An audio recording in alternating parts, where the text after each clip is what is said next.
The blood on Gritha's hands had long since dried by the time she stumbled into the human settlement. Her daughter's small body wrapped in a threadbare blanket and pressed against her chest.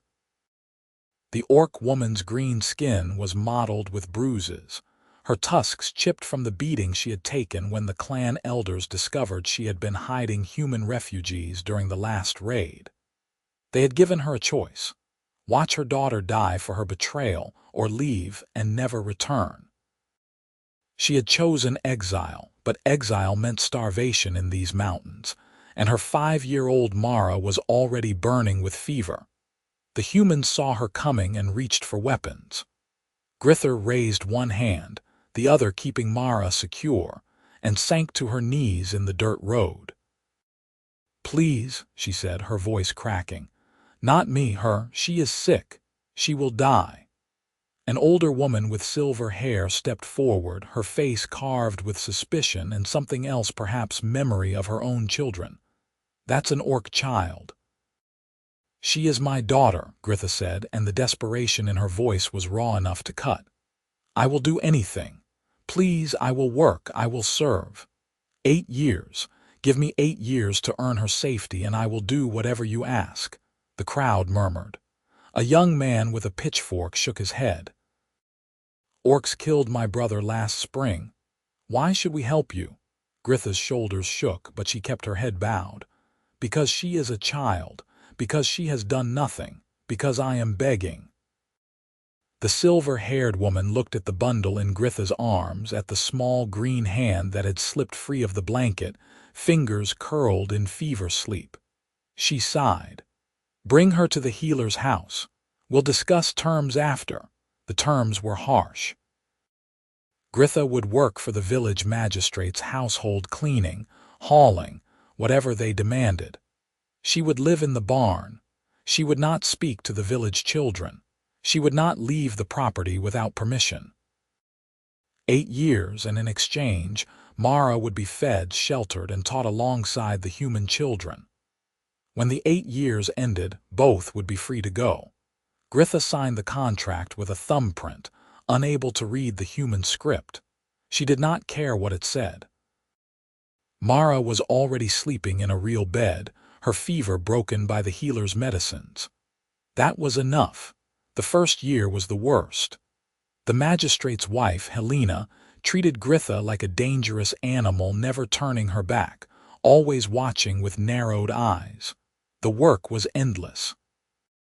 Gritha scrubbed floors until her knees bled, hauled water until her shoulders screamed, and slept on hay in the barn even during the winter when snow crept through the cracks in the walls. She was allowed to see Mara once a week, for 1 hour, always supervised. Her daughter was thriving, growing plump and healthy, learning to read and write. That was enough. It had to be enough. The other villagers avoided Gritha entirely or threw insults when they passed. Once, a group of young men cornered her behind the grain mill and would have done worse than insults if the magistrate's son had not intervened. Gritha endured it all in silence. She had been a warrior once in her clan. She could have broken each of those men like kindling. But violence would mean exile, and exile would mean losing Mara. So she bowed her head and swallowed rage like bitter medicine. By the 3rd year, Helena's suspicion had cooled to mere disdain. The magistrate barely acknowledged Gritha's existence. Mara was 7 now, bright and curious, and during their weekly visits she would chatter about her lessons, about the friends she was making, about the world opening before her. Gritha listened with her heart breaking and mending simultaneously, grateful and grieving in equal measure. Mara was becoming more human than orc, forgetting the old stories, the old ways. But she was safe. She was happy. That was the trade Gritha had made. Then, in the 4th year, everything changed. The magistrate died suddenly, a stroke, the healer said. His son inherited the position but had no interest in maintaining his father's household. Within a month, the house was sold to pay debts, the staff dismissed, the contracts dissolved. Helena moved to the capital to live with her sister. And Gritha, standing in the village square with her few possessions in a sack, realized that her contract was worth nothing. 4 years served, 4 years remaining, and nowhere to go. "You need to leave," the new magistrate's assistant told her, not unkindly. "The new owner arrives next week. He won't want an orc on the property." "But my daughter," the child's contract was with the school, not the household. "She can stay, but you need to go." Gritha felt the ground shift beneath her feet. "I have 4 years left to serve, 4 years to pay for her safety." The assistant shrugged. "Take it up with the new owner, but I doubt he'll honor the old magistrate's agreements, especially not with an orc." Gritha spent that night in the barn, staring at the ceiling, trying to plan. She could not leave Mara, but she had no work, no home, no way to stay. The village had tolerated her presence because she belonged to the magistrate's household. Without that protection, they would drive her out. Or worse. She was still lying awake when she heard horses in the yard. Too early for the new owner, she thought. Then voices, low and urgent. She crept to the barn door and peered out into the pre-dawn darkness. 3 men in dark cloaks were trying to force open the house's cellar door. Bandits. The village had been raided before, though not in years. Gritha watched them work, her mind calculating. The house was empty now, the valuables already removed. But the bandits would not know that. They would break in, find nothing, and then move on to other homes. People would be hurt. Killed, perhaps. Gritha thought of Mara, sleeping safely in the schoolhouse on the other side of the village. She thought of the weekly visits, the only light in her dark years. She thought of the trade she had made, everything, for her daughter's safety. Then she thought of the children who had befriended Mara, the teacher who had been patient with an orc child, the baker who sometimes sent extra bread with Mara for your mother, the healer who had saved Mara's life. Gritha picked up the splitting maul from the woodpile and stepped out of the barn. The bandits heard her coming and turned, hands moving to weapons. Then they saw what she was, an orc woman, over 6 feet tall, shoulders broad as a bull's, eyes catching the lamplight like a wolf's. The biggest of the 3 laughed. "An orc, this far south? What are you, some rich man's pet monster?" Gritha said nothing. She just walked forward, maul held loosely in one hand. "Get back in your hole, Greenskin," another said, drawing a sword. "This doesn't concern you. Leave," Gritha said quietly. "Now." The first man lunged. Gritha sidestepped, far faster than her size suggested possible, and brought the maul down on his sword arm. Bone cracked. He screamed. The second man rushed her from behind, but Gritha spun, using the maul's momentum to catch him in the ribs. He went down hard. The third man, the one who had laughed, was backing away now, eyes wide. "You should have left," Gritha said. He ran. By the time the village watch arrived, roused by the screaming, Gritha had trussed up the 2 injured bandits with rope from the barn. She stood beside them, maul resting against her shoulder, waiting. The watch captain, a grizzled veteran named Thomas, stared at the scene for a long moment. "You did this?" he asked. "They were breaking in," Gritha said. "I stopped them." Thomas walked around the bandits, noting their injuries, then looked back at Gritha. "You could have killed them." "Yes." "Why didn't you?" Gritha was silent for a moment. "Because I am trying to be better than what people think I am." Thomas studied her face, then nodded slowly. "The village owes you a debt." "The village owes me nothing," Gritha said. "I did what needed doing." By morning, the story had spread through the entire settlement. The orc woman who had protected the magistrate's house, who had stopped 3 bandits without killing them, who had chosen to help the humans who had treated her with suspicion and contempt for 4 years. The village council met to discuss the situation. Gritha was not invited, but she heard the results. She could stay, temporarily, until the new owner arrived. And the council would put in a word on her behalf. The new owner arrived 6 days later. Gritha was mucking out the barn when she heard the wagon. She stayed where she was working, not looking up. Let him find her busy. Let him see she was useful. Footsteps approached. "You're Gritha." The voice was younger than she expected, and there was no hostility in it. Gritha looked up. The man standing in the barn doorway was perhaps 30, with sun-darkened skin and the calloused hands of someone who actually worked the land. He wore simple clothes, good boots, and had an ease in his stance that spoke of either confidence or foolishness. His hair was dark brown, cut short, and his eyes were a clear gray that studied her without flinching. "I am Gritha," she said carefully. "Vincent Ashford," he said, and offered his hand. Gritha stared at the hand like it was a snake. In 4 years, not a single human had offered to shake her hand. She slowly extended her own, careful not to grip too hard. His hand was warm and his grip firm. He did not pull away from her green skin or her clawed fingers. "I heard what you did with the bandits," Vincent said. "That was well done." Gritha said nothing, waiting for the other boot to drop. There was always another boot. Vincent looked around the barn. "I bought this place to farm, not to administrate. I'm not a magistrate and I don't want to be. I need help getting the fields back in order and the house repaired." He looked back at her. "The council told me about your contract. 4 years of service remaining, they said. For your daughter's safety." "Yes," Gritha said, her throat tight. "That's a cruel bargain," Vincent said quietly.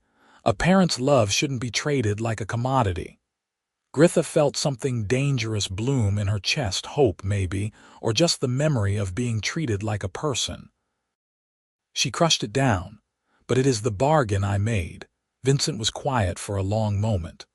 "I'll honor it if you want. 4 years of work and I'll make sure your daughter stays safe and cared for. Or," he paused, "or we can make a different arrangement." "What arrangement?" Gritha asked warily. "You work for me. I pay you fair wages, same as I'd pay anyone. You can stay in the barn or I can help you build a small house on the property, your choice. You see your daughter whenever you want, not once a week.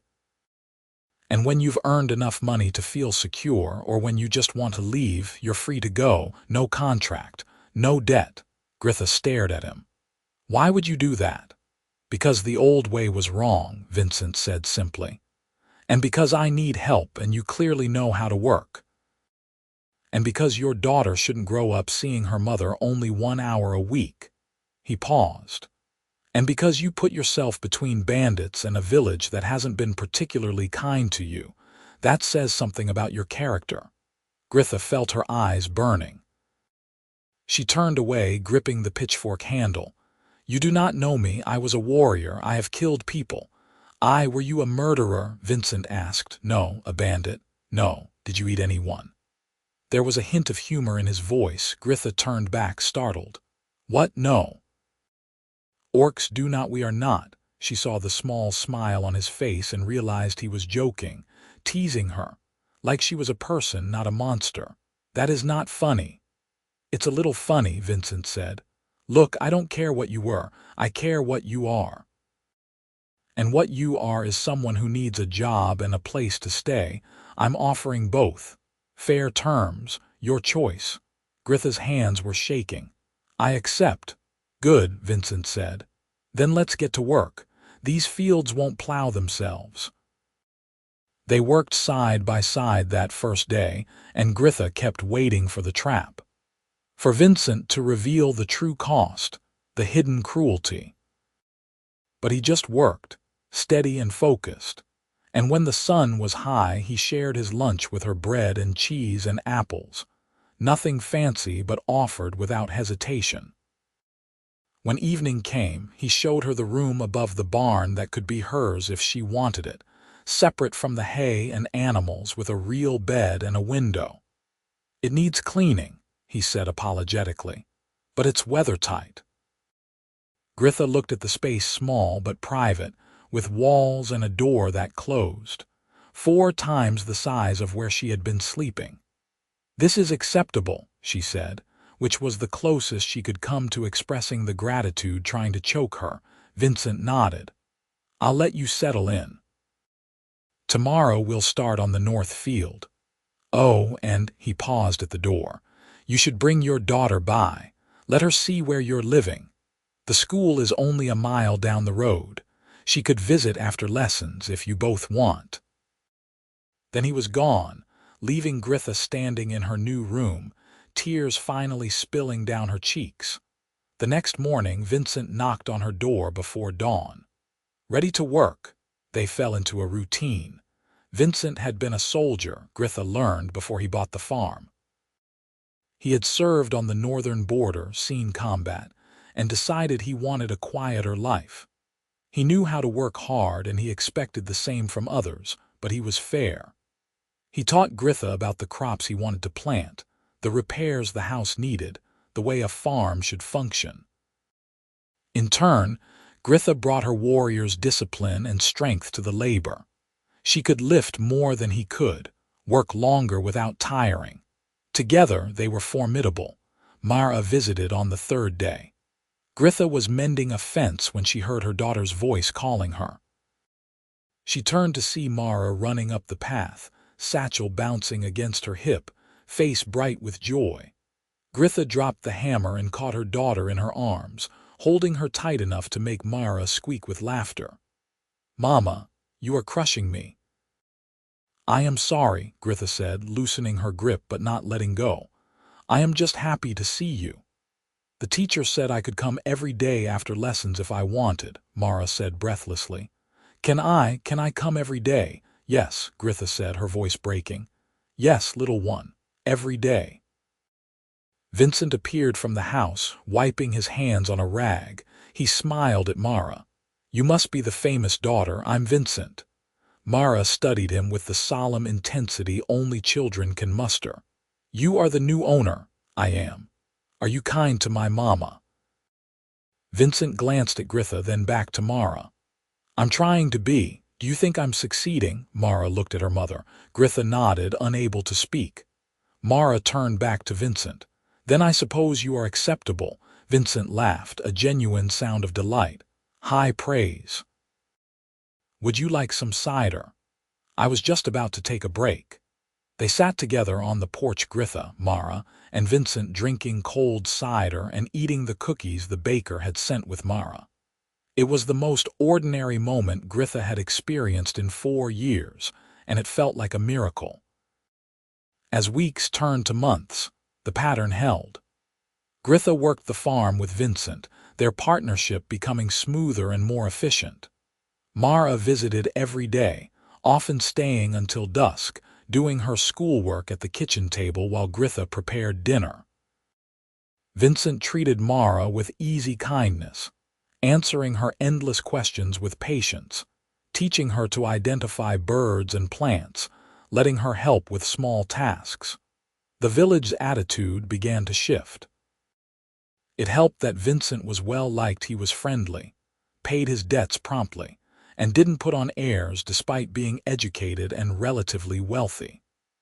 When people visited to trade or talk, they saw Gritha working alongside him, saw the farm prospering under their combined labor.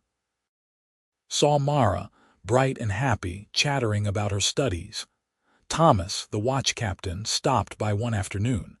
He found Gritha repairing the barn roof and Vincent working on the grain storage. "Vincent," Thomas called. "Got a moment?" They talked in low voices, but Gritha's hearing was sharp. Thomas was asking if Vincent would be willing to help train the village watch. "You've got military experience, and frankly, the bandits are getting bolder. We could use someone who knows what he's doing." "I'll help," Vincent said, "but I'm a farmer now, not a soldier." "Once a soldier, always a soldier," Thomas said. Then, louder, "Gritha, you fought off 3 bandits by yourself. Any chance you'd be willing to share some of those skills?" Gritha nearly dropped her hammer. She climbed down from the roof, wary. "You want me to train humans to fight?" I want someone who knows how to handle themselves to show us a few things, Thomas said. You interested? Gritha looked at Vincent, who shrugged. It's your choice. She thought about it. Training the watch would mean spending more time in the village, being visible, being vulnerable. But it would also mean safety for Mara if the village guards were better prepared, and it would mean being useful in a way that went beyond labor. I will help, she said. Thomas grinned. Excellent. Training starts next week. The training sessions were awkward at first. The watch members were uncertain about taking instruction from an orc, and Gritha was uncertain about teaching people who had once threatened her. But Vincent's presence helped, and slowly the ice broke. Gritha demonstrated blocks and strikes, showed them how to fight larger opponents, taught them the discipline she had learned in her clan's warrior circles. The watch members began to respect her. Some even began to like her. One evening, after a particularly grueling training session, Vincent and Gritha walked back to the farm together. The sun was setting, painting the sky in shades of orange and purple. Vincent was limping slightly. He had pulled a muscle demonstrating a technique. You should soak that leg, Gritha said. I should do a lot of things, Vincent said with a tired smile. Like hire more help, we're taking on too much. We are managing, Gritha said. We're managing because you work like 3 people, Vincent said. When was the last time you took a day to rest? Gritha frowned. I do not need to rest. Everyone needs to rest, Vincent said. He stopped walking and looked at her. Gritha, you're not a bonded servant anymore. You're allowed to be tired. You're allowed to have a life beyond work. Gritha looked away, uncomfortable. I do not know how to do that. Vincent's expression softened. Then learn. Start small. Tomorrow is the village festival. You should go. Bring Mara. Enjoy yourselves. The village festival, Gritha repeated doubtfully. There will be music, food, games. Mara would love it. Vincent paused. And you might too. People will stare, probably, Vincent admitted. But you've earned your place here, Gritha. You fought for this village, bled for it. If anyone has a problem with you being at the festival, they can take it up with me. Gritha felt that dangerous warmth in her chest again. Why do you do this? Why do you care? Vincent was quiet for a long moment. Because I've been the outsider too. When I came back from the war, I had nightmares, couldn't hold a conversation without scanning for threats. People looked at me like I was broken. Your neighbor's kindness can mean the difference between healing and drowning. He met her eyes. And because you're a good person, Gritha, you deserve to be treated like one. Gritha did not know what to say to that. So she just nodded, throat tight, and they walked the rest of the way in companionable silence. The next day, Gritha took Mara to the festival. She wore her best tunic, still plain, but clean and mended, and tried to ignore the stares as they entered the village square. Mara, oblivious to the tension, dragged her from stall to stall, exclaiming over ribbons and candies and carved toys. Vincent found them at the baker's stall. There you are. Mara, have you tried the honey cakes yet? They spent the afternoon together, the 3 of them, and gradually Gritha relaxed. People still stared, but no one was hostile. A few even nodded in greeting. The baker gave Mara an extra cake. Thomas clapped Gritha on the shoulder and told her she was doing good work with the watch. The healer, an elderly woman named Iris, asked after Gritha's health with genuine concern.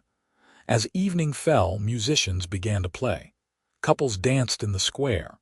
Mara watched with wide eyes, swaying to the music. Vincent appeared at Gritha's elbow. Do orcs dance? Of course we dance, Gritha said, a little offended. We have festivals too. Music, drumming, she stopped, suddenly missing her clan with a fierce ache. The dances around the bonfire, the sound of war drums and celebration songs. All lost to her now. Vincent must have seen something in her face. Tell me about them. The orc festivals. So Gritha told him, haltingly at first, then with more confidence. She told him about the summer celebrations when the clans would gather to trade and compete, about the winter solstice when they honored the ancestors and told the old stories, about the music, wild and primal and joyful. Mara listened too, hungry for these pieces of her heritage. "It sounds beautiful," Vincent said quietly. "It was," Gritha said. "Before I left." "You left to save her," Vincent said, looking at Mara. "That's something to be proud of." Gritha swallowed hard. "Sometimes I wonder if I made the right choice. She is growing up human. She will never know the clan ways, never know where she truly comes from." "She comes from you," Vincent said. "That's enough." He hesitated, then added, "And maybe someday you can teach her both worlds. Let her be orc and human. Let her choose." "You think that is possible?" Gritha asked. "I think you're making it possible," Vincent said. "Every day you're here, working alongside humans. Being yourself, you're showing everyone that orcs and humans don't have to be enemies. That's not a small thing." Before Gritha could respond, Mara tugged on her hand. "Mama, will you dance with me?" Gritha looked around nervously. "I do not know the human dances. So, I will teach you." Mara pulled her toward the dancing.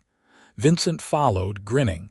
They danced, the three of them, and Gritha stumbled through the steps with Mara laughing at her mistakes and Vincent offering encouragement.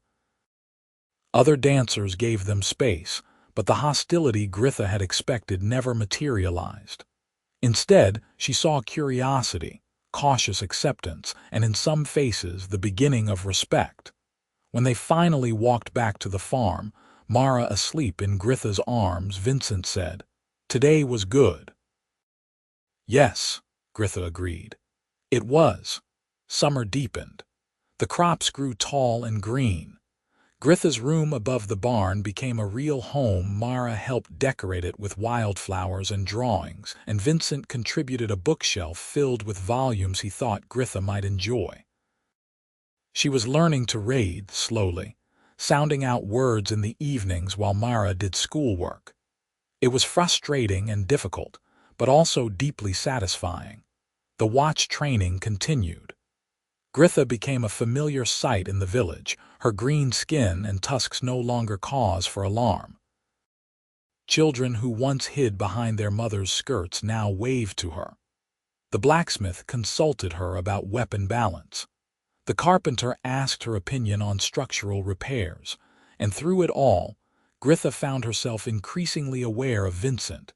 It started with small things. The way he laughed, open and unguarded. The care he took with Mara, treating her as a person worthy of respect rather than a child to be tolerated. The quiet competence with which he approached every task. The way his eyes crinkled when he smiled. The gentleness in his hands when he worked with injured animals or delicate plants. Gritha tried to ignore it, tried to tell herself it was gratitude, nothing more. He had given her freedom and dignity when she expected neither. Of course, she felt warmth toward him. That was natural. It meant nothing deeper. But then there were moments that cut through her careful rationalizations. Like the morning she found him repairing her room's window, replacing the cracked pane with new glass. "You mentioned it got cold at night," he said, as if it was nothing. Or the evening he taught Mara to play the flute he had carved for her, patient through every off-key note. Or the day he stood between her and a merchant from another village who had called her a monster, his voice quiet and absolute. "You'll apologize or you'll leave. Your choice." Gritha realized with growing horror and helpless joy that she was falling in love with Vincent Ashford. It was impossible, of course. He was human. She was orc. He had given her employment and kindness, nothing more. To mistake that for anything else would be foolish and dangerous. He had shown no sign of seeing her as anything but a worker and friend. And even if he did, even if by some miracle he felt the same, what future could they have? The village had learned to tolerate her. They would never accept a union between human and orc. And Mara, what would it do to Mara to have a stepfather, Would it confuse her, burden her? So Gritha kept her feelings locked tight, buried deep. She worked alongside Vincent and laughed at his jokes and accepted his kindness, all while carefully maintaining distance. She was careful never to touch him unnecessarily, never to let her gaze linger, never to let him see the truth in her eyes. Vincent, for his part, seemed oblivious. Or perhaps he was simply kind enough to pretend. Autumn arrived with a cold wind and the first hints of frost. The harvest was good, better than Vincent had hoped. They worked from dawn to dusk bringing in the crops, and on the final day, Vincent opened a bottle of wine he had been saving. "To a successful season," he said, raising his glass. "To a successful season," Gritha echoed. They sat on the porch, watching the sunset, both exhausted and satisfied. Mara was inside, already asleep at the table, worn out from helping. "I couldn't have done this without you," Vincent said. "This farm, it would have failed in the first month if you hadn't been here." "You would have managed," Gritha said. "No," Vincent said seriously. "I wouldn't have. You saved this place, saved me probably." He took a sip of wine. "I want you to know that you're not just an employee, Gritha, you're a partner.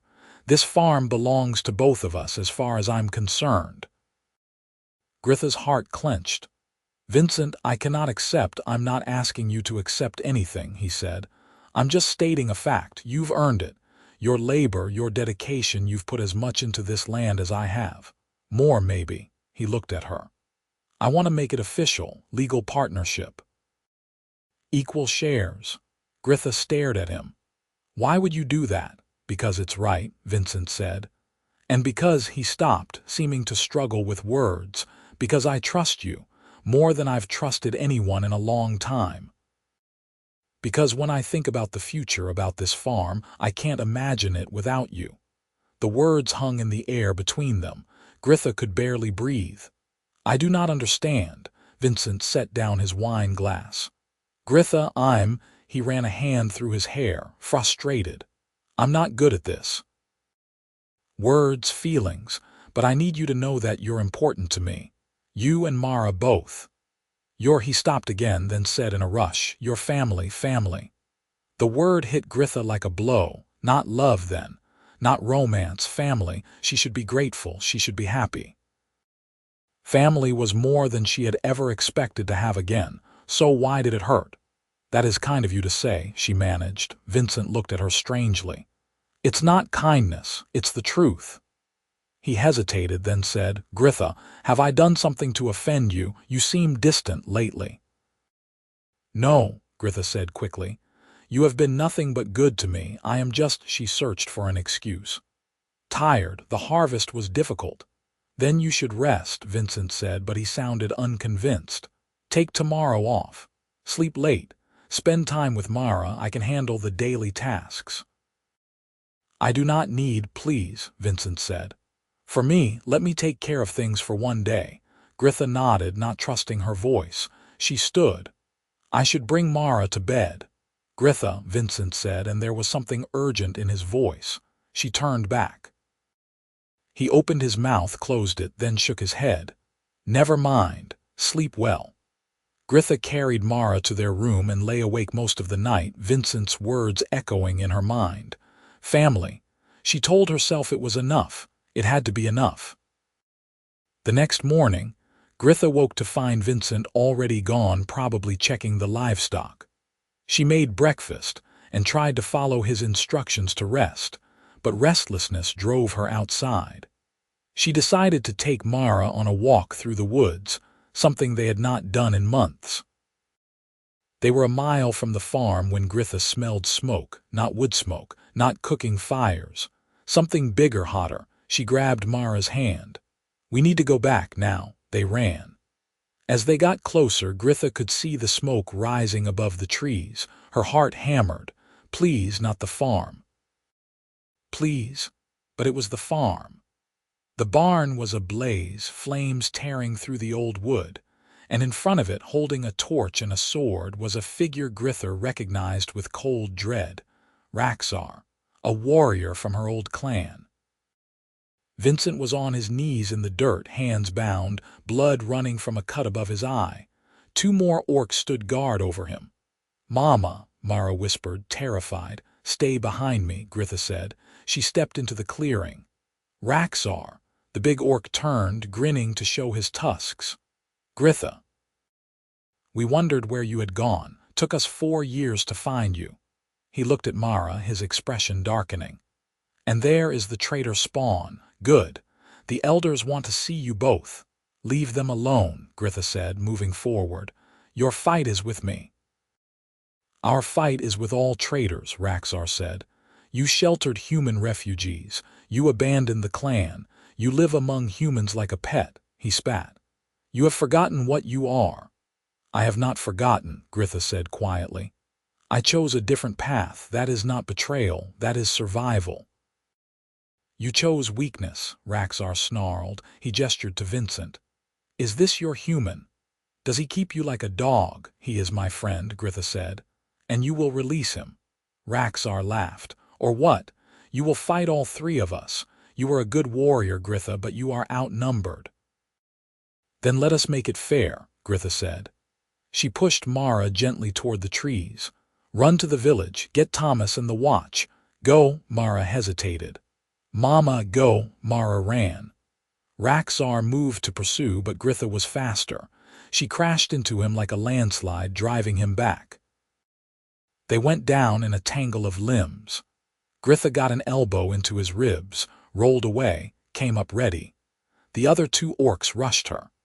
Gritha met them head-on, using every skill she had learned in the clan's warrior circles and refined in years of hard labor. She was outnumbered, but she was also desperate and furious and fighting for everything that mattered. She took a sword cut across her shoulder, ignored the pain, broke one orc's knee with a vicious kick. Raxar got back up, roaring. He was bigger than her, stronger and fresh. Gritha was already bleeding, already tiring, but she kept fighting. Vincent was shouting something, struggling against his bonds. The second orc moved toward him, sword raised. Gritha screamed and threw herself between them, taking the blow meant for Vincent across her back. Pain exploded through her. She dropped to one knee. "Foolish," Raxar said, standing over her. "You would die for a human." "Yes," Gritha gasped, "I would." Raxar raised his sword.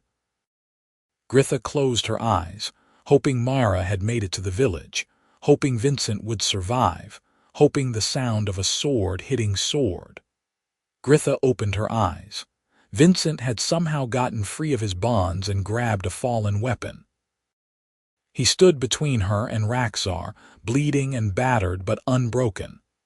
"Get away from her," Vincent said, his voice cold and hard with the tone of a soldier who had seen too much death.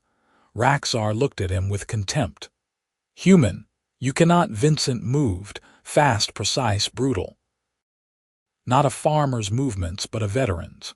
He drove Raxar back with a flurry of strikes, then disarmed him with a twist that sent Raxar's sword spinning away. Vincent leveled his blade at Raxar's throat. "I said, get away from her." Horns sounded in the distance. The village watch was coming. The 2 remaining conscious orcs looked at each other, then at Raxar. "We need to go," one said. Raxar glared at Vincent, then at Gritha. "This is not over." "Yes," Gritha said, pushing herself to her feet despite the pain. "It is. I am not going back. I am not your enemy. But if you come here again, I will fight you, and so will they." She gestured toward the sound of approaching horses. "This village is my home now. These people are my family. You have no claim on me or my daughter." Raxar spat at her feet. Then he and the others disappeared into the woods. Vincent dropped the sword and caught Gritha as her legs gave out. "I've got you. You're all right. You're safe." "You are hurt," Gritha said, reaching for the cut on his head. "I'm fine. You took a sword to the back, Gritha. I will heal." She looked at the burning barn. "The farm can be rebuilt," Vincent said firmly. "You can't. Now shut up and let me take care of you." The watch arrived moments later, led by Thomas and a terrified Mara. The healer was with them, summoned by Mara's desperate pleas.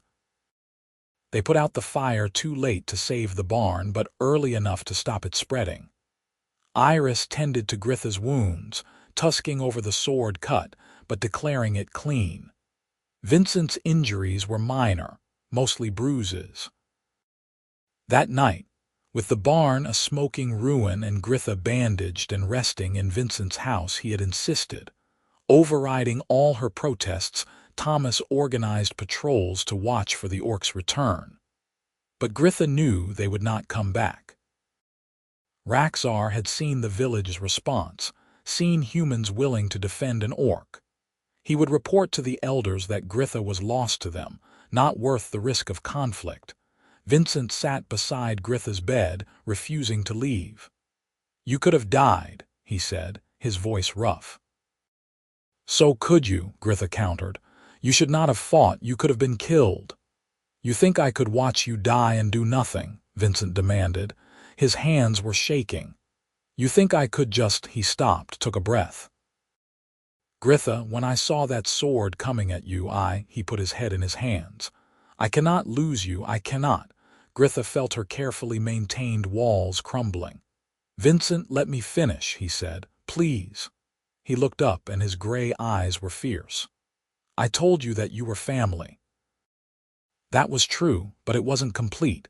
You're not just family to me, Gritha. He struggled for words. "You're everything. You're the first person I think about when I wake up. You're the reason I look forward to every day. When I imagine the future, you're in it. Always. Not as an employee or a partner or even just a friend." As he stopped, shook his head. "I'm making a mess of this." "You are saying you love me," Gritha said, her voice barely a whisper. Vincent's face was open, vulnerable. "Yes, I love you. I'm in love with you. I have been for months, maybe longer. I know it's impossible. I know there are 1,000 reasons why we can't, why you wouldn't." He took her hand carefully, mindful of her injuries. "But I needed you to know. After today, after almost losing you, I needed to say it." Gritha's eyes were burning. "You love me," she repeated, like she needed to hear it again to believe it. "More than I thought I could love anyone," Vincent said. "You're brave and strong and kind. You're an amazing mother. You make me laugh. You make me want to be better. His voice broke. "You're beautiful, Gritha. I know you probably don't believe that, but when I look at you, I see someone extraordinary." "I am an orc," Gritha said, but there was no conviction in it. "You're Gritha," Vincent said. "That's all that matters to me." He hesitated. "But if you don't feel the same, I understand. We can go back to how things were. I won't make it awkward, I promise. Your place here is secure no matter what. I needed you to know." Gritha laughed, which hurt her back, which made her wince, which made Vincent look panicked. "I am not laughing at you," she said quickly. "I am laughing at myself, for thinking I could hide it, for thinking you would never." She squeezed his hand. "Vincent, I have loved you for so long, since the festival maybe, since before. I did not think it was possible, did not think you could see me that way." Vincent's face transformed with hope and joy. "You love me." "Yes, you foolish man," Gritha said, tears spilling down her cheeks. "I love you. I love your kindness and your strength. I love how you treat my daughter. I love your laugh and your stubborn insistence on fixing things, and the way you look at the sunrise like it is a gift. I love you so much it frightens me." Vincent leaned forward carefully, mindful of her wounds, and pressed his forehead to hers. "I'm frightened too. But I think we can be frightened together." "The village will talk," Gritha said. "Let them talk. Mara will have questions. We'll answer them. My clan may come back. Then we'll face them," Vincent said. "Together." He pulled back enough to look at her. "Gritha, I don't care about the obstacles. I just care about you, about us, if you'll have me." "Are you asking me to marry you?" Gritha asked, her heart hammering. Vincent blinked. Yes, if you wanted, but I thought maybe we could start with courting." "I don't want to rush. I do not want to wait," Gritha said. I have already waited 4 years thinking this was impossible. I do not want to waste more time. Then yes, Vincent said, grinning. Yes, I'm asking you to marry me. Gritha, will you marry me? Yes, Gritha said, and then Vincent was kissing her, careful and gentle and full of love, and Gritha thought her heart might burst from happiness. They broke apart at the sound of footsteps. Mara stood in the doorway, eyes wide. Mama, are you kissing Vincent? Gritha felt her face heat. Yes. Are you getting married? Mara asked. Gritha and Vincent looked at each other. Vincent said, would that be all right with you? Mara considered this seriously. Would Vincent be my father if you wanted me to be? Vincent said. But I would never try to replace. My father is dead, Mara said matter-of-factly. He died before I was born in a clan raid. Mama told me about him. He was brave. She looked at Vincent. Are you brave? I try to be, Vincent said. Are you kind? I try to be that too. Do you love my mama more than anything? Vincent said. Mara nodded. Then yes, you can marry her and you can be my father. She paused. Will I have to call you father? You can call me Vincent if you want, he said. Or papa or father or anything you like, whatever feels right. I will think about it, Mara said. Then she climbed onto the bed carefully, avoiding Gritha's injuries, and snuggled between them. I am glad you did not die today, Mama. So am I, little one, Gritha said, wrapping her good arm around her daughter. So am I. The next weeks were a flurry of activity. News of the engagement spread through the village like wildfire. Reactions were mixed. Some people were supportive, like Thomas and Iris, who declared it about time. Others were skeptical or outright hostile. A merchant refused to sell to Vincent anymore. A few families pulled their children from the watch training, but there were more people who surprised them with acceptance. The baker made them a cake. The carpenter offered to help rebuild the barn as a wedding gift. The school teacher told Mara she was proud of her family. Slowly, gradually, the village adjusted to the idea that one of their own was marrying an orc. Gritha and Vincent set a date for early spring, giving the village time to grow accustomed to the idea and giving them time to rebuild. They worked side by side through the autumn and winter, reconstructing the barn bigger and stronger than before. Mara helped where she could, and in the evenings they would sit together by the fire, planning their future. I want to grow apples, Gritha said one night. Plant an orchard. Mara loves apples. Then we will plant an orchard, Vincent agreed. He was carving a wooden horse for Mara, his hands steady and sure. What else? I want to keep training the watch, Gritha said, if they will have me. After what happened with Raxar, people know you fought to protect this village, Vincent interrupted. They know you're one of us. The watch will be honored to have you. I want to teach Mara our stories, Gritha said quietly. The orc stories. I want her to know both sides of her heritage.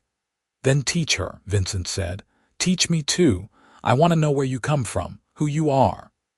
So Gritha began to share the stories she had learned as a child, tales of the first orcs who were born from stone and storm.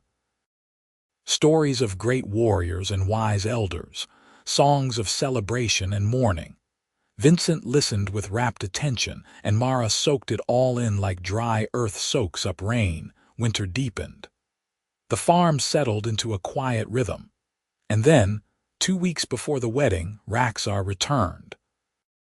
He came alone this time, unarmed, walking openly up the road at midday. Vincent saw him first and reached for a weapon, but Gritha put a hand on his arm. Wait, let me talk to him. She met Raxar in the yard. He looked older, wearier. He stopped at her respectful distance and inclined his head.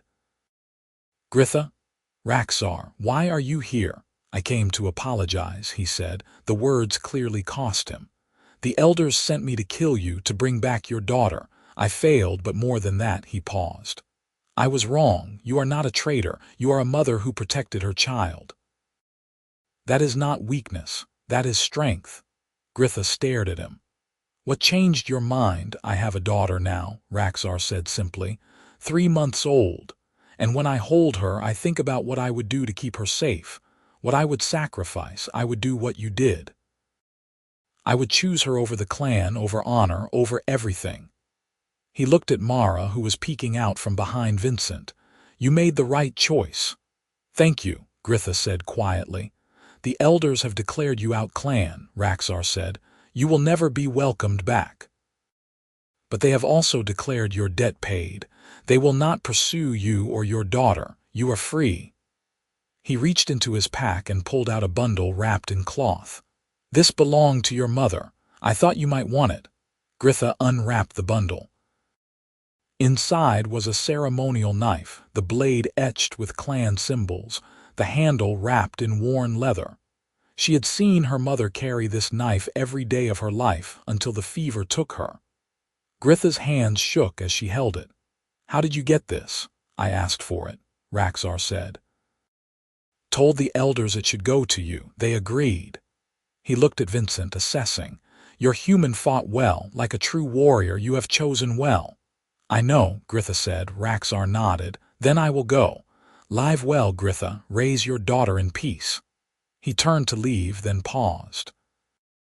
If you ever need aid, send word. Not all of us believe the old ways are the only ways. Some of us think maybe orcs and humans can find common ground. You are proof of that. Then he was gone, disappearing down the road like a shadow. Vincent came to stand beside Gritha. Are you all right? Yes, Gritha said, holding her mother's knife like a lifeline. I think I am finally free. The wedding took place on the first day of spring, when the world was green with new growth. They held it in the village square, because the little chapel was too small for all the people who wanted to attend. Half the village came, curious or supportive, or simply wanting to witness history. Thomas stood as Vincent's witness. Iris stood as Gritha's. Gritha wore a dress the village women had made, a simple design in green and brown, with embroidered flowers at the hem. It was strange to wear a dress after years of practical work clothes, but when she saw Vincent's face as she walked toward him, she was glad of it. Vincent wore his best suit, his hair combed back, looking both nervous and joyful. Mara stood beside them in her own new dress, holding a basket of flower petals. The village elder, who served as officiant for such occasions, cleared his throat. We gather today to witness the union of Vincent Ashford and Gritha, he paused. I'm sorry, I don't have a family name for you. Gritha Strongback, Gritha said, choosing the name she had earned in her clan through feats of strength. That is my name. Gritha Strongback, the elder repeated, smiling. Two people from different worlds choosing to build a life together. This is unusual, some might say impossible, but love has a way of making the impossible real. He looked at Vincent. Do you, Vincent Ashford, take Gritha Strongback as your wife?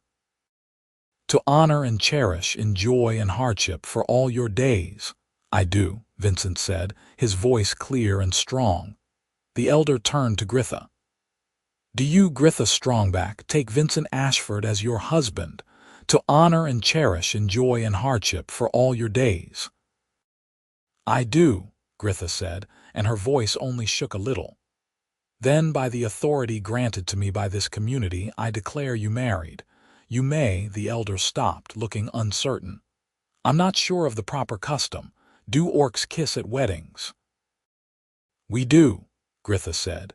And then Vincent was kissing her, and the crowd was cheering, and Mara was laughing and throwing flower petals, and Gritha thought she had never been so happy in her entire life. The celebration lasted well into the night. There was food and music and dancing. Gritha danced with Vincent, with Thomas, with Mara, with half the village. People who had once looked at her with fear or suspicion now clapped her on the back and offered congratulations. The baker gave them a massive cake. The blacksmith presented them with a set of fire irons for their hearth, the handles shaped like intertwined vines. As the stars came out and the music grew softer, Vincent found Gritha standing at the edge of the square, looking out at the farm in the distance. Tired? He asked, slipping an arm around her waist. Happy, Gritha corrected. She leaned into him. I never thought I would have this. A home, a family, acceptance. You fought for it, Vincent said. You earned every bit of it. He kissed her temple. Ready to go home, Mrs. Ashford. Gritha tested the name in her mind. Gritha Ashford. It felt strange and right all at once. Yes, let us go home. They collected Mara, who was half asleep despite her protests that she was not tired at all, and walked back to the farm under the stars. Their farm now, their home, their future. That night, after Mara was tucked into bed in her own small room, Vincent had built it as a wedding gift. Gritha and Vincent lay together in the big bed in the main house. The window was open, letting in the spring breeze and the sound of night birds. I have something for you, Vincent said. He reached into the bedside table and pulled out a small wooden box. I made this. It's not much, but Gritha opened the box. Inside was a ring, carved from dark wood and polished to a shine. Etched into the surface were two symbols, a human rune for love and an orcish symbol for strength. Vincent, she breathed, it is beautiful. I wanted you to have something that honored both parts of you, he said, human and orc, all of who you are. Gritha slipped the ring onto her finger. It fit perfectly. She turned to Vincent, tears in her eyes. How did I get so lucky? I ask myself the same thing every day, Vincent said, pulling her close. About you. They fell asleep wrapped around each other, and for the first time in 4 years, Gritha slept without nightmares. The years that followed were not without challenges. There were neighbors who never fully accepted their union. There were difficulties with traders who refused to do business with an orc. There were moments when Mara struggled with her identity, caught between two worlds. There was a bad harvest one year, and a harsh winter another, and the constant work of maintaining a farm. But there were more good times than bad. The orchard Gritha planted flourished, producing apples so sweet and crisp that they became famous throughout the region. The watch training program grew, and eventually Gritha was teaching not just the village guards but young people from neighboring settlements. Mara grew into a confident young woman, proud of her orc heritage and her human upbringing both. She became a teacher herself, traveling between human villages and orc clans, building bridges between the two peoples. Other mixed couples began to emerge, emboldened by Gritha and Vincent's example. The prejudices did not disappear, they likely never would. Not entirely, but they softened. People began to see possibilities instead of impossibilities. 5 years after the wedding, Gritha gave birth to twin boys. The labor was hard, and Vincent paced outside the birthing room like a caged animal until Iris finally threw him out of the house entirely. When it was over and Iris called him back in, he found Gritha exhausted but beaming, a baby in each arm. Boys, she said. Both healthy, both strong. Vincent looked at his sons, one with green-tinged skin and small tusks already visible, one with skin only slightly darker than human normal and no visible tusks. Both perfect, both theirs. He sat carefully on the edge of the bed and put his arms around his family. What should we name them? He asked. They chose Thuron for the firstborn, a human name meaning guardian, and Grak for the second, an orc name meaning new beginning. The boys grew up loved and cherished, playing in the orchard and learning to work the farm alongside their parents. Mara doted on them, and they adored their older sister. 10 years after the wedding, the village held a festival specifically to celebrate unity between humans and orcs. It was Mara's idea, and the village council had embraced it enthusiastically. Orcs from several clans attended. wary at first but slowly relaxing as they saw there was no trap, no threat. Just humans and orcs eating together, trading together, competing in friendly games. Gritha stood with Vincent and their children, watching the celebration. Raxar was there with his daughter, now a fierce young warrior herself. Thomas had retired from the watch but attended every festival without fail. Iris, gray-haired and bent with age, sat in a place of honor, the elder stateswoman who had helped midwife this new world. Did you ever imagine this? Vincent asked Gritha. When you first came to this village desperate and alone? No, Gritha admitted. I imagined survival, nothing more. I did not dare dream of happiness. She looked at her husband, her children, the community they had built together. But I am glad I was wrong. So am I, Vincent said, and kissed her. 15 years after the wedding, Gritha stood in the village square again, but this time she was the one officiating. The village elder had passed away, and the council had asked Gritha to take on some of his duties. She was respected now, sought out for advice and mediation. It still surprised her sometimes, how far she had come. Today she was marrying a young human woman to an orc man, one of the new generation who had grown up, seeing that such unions were possible. The couple was nervous but glowing with love, and Gritha spoke the traditional words with warmth and conviction. Love has a way of making the impossible real, she said, echoing the words spoken at her own wedding. May you build a life of joy together. May you be a bridge between worlds. May you never forget that you are stronger together than apart. As she pronounced them married, Gritha caught Vincent's eye in the crowd. He was grayer now, lines deeper around his eyes, but his smile was the same. Mara stood beside him with her own partner, a human scholar she had met during her travels. Thuron and Grak were roughhousing quietly at the edge of the crowd, both nearly grown now. This was her life. This was her family. This was the world she had helped build, one act of courage at a time. That evening, after the celebration had wound down, Gritha and Vincent walked through their orchard. The trees were heavy with fruit, branches drooping under the weight of the harvest to come. It was Gritha's favorite time of year, late summer, when the world was ripe and abundant. I've been thinking, Vincent said, taking her hand. About the future. Oh, Gritha said, amused. What about the future? The boys will inherit the farm, Vincent said. They love this land like we do, but I was thinking maybe we could expand, buy the neighboring property. Make this place big enough to host gatherings. A place where humans and orcs can come together, learn from each other, maybe even a school. Gritha stopped walking, looking at him with love and pride. You want to build a school? I want to build a legacy, Vincent said. With you. For our children and grandchildren. For all the children, human and orc, who need to learn that they can live together, he smiled. Is that too ambitious? No, Gritha said, pulling him close. It is perfect. They stood there in the orchard, surrounded by the fruit of their labor, and talked about the future until the stars came out. They made plans and dreamed dreams. Two people from different worlds who had chosen each other and built something beautiful from that choice. 20 years after the wedding, the school was thriving. It was a large building on the expanded property, with classrooms and dormitories, and a great hall for gatherings.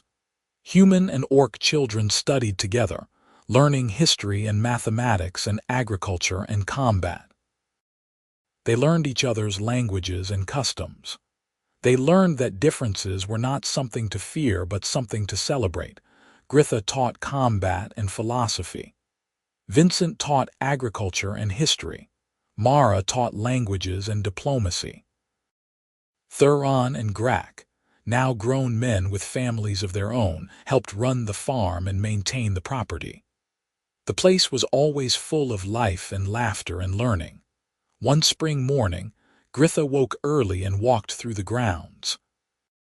She was older now, Her green skin weathered, her black hair shot through with silver. But she was still strong, still capable. She stopped at the memorial garden. They had planted stones carved with the names of those who had helped build this place. Her mother's name was there, and the old village elders and Thomas's and so many others. Vincent found her there, carrying 2 cups of tea. He was moving slower now, his joints aching on cold mornings, but his eyes were still clear and his spirit unbowed. He handed her a cup and stood beside her. "Missing them?" he asked. "Remembering them," Gritha corrected. "Honoring them." They stood in comfortable silence, sipping tea and watching the sunrise.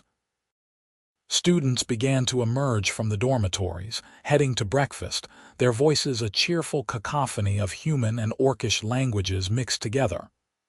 "We did good work," Vincent said quietly. "Yes," Gritha agreed. "We did." Any regrets? Gritha thought about it. She thought about the clan she had left behind, the warrior life she had abandoned. She thought about the years of servitude, the prejudice, the struggle. She thought about the choices she had made and the prices she had paid. Then she looked at the school, at the life they had built, at the future they had helped create. She looked at Vincent, her partner in every sense of the word, the man who had seen her when no one else would. "No," she said. "No regrets." Vincent smiled and raised his cup. "To the future, then." "To the future," Gritha echoed, and they drank together as the sun rose over their orchard, over their school, over the world they had changed simply by choosing love over fear. Years continued to pass. Gritha and Vincent grew old together, their bodies slowing but their spirits undimmed. They watched their grandchildren grow and thrive. They saw more and more unions between humans and orcs, until it was commonplace rather than remarkable. They saw the school expand, saw new programs added, saw graduates go out into the world and carry the message of unity with them. And then, on a quiet autumn afternoon when Gritha was 73 and Vincent was 75, they sat together on the porch of their house, wrapped in blankets, watching the leaves fall. "You remember the day we met?" Vincent asked. "Which day?" Gritha said with a smile. "The day I arrived at the village. Or the day you bought the farm." "The day I bought the farm," Vincent said.